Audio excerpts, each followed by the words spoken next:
अस्सलाम वालेकुम। मेरा नाम अलीज़ा मरियम शेख रमज़ान है। मैं तीसरी जमात में पढ़ती हूँ। मैं आपके सामने भारत का इल्म पेश करना चाहती हूँ। हम भारत के अव्वाम मतानत व संजीदगी से अज़्म करते हैं कि भारत को एक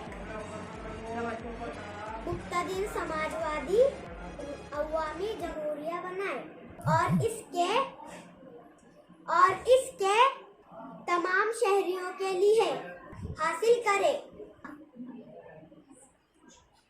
इंसाफ, समाजी, माशी और सियासी आज़ादी, ख्याल, इजहार अकीदा, दीन और इबादत,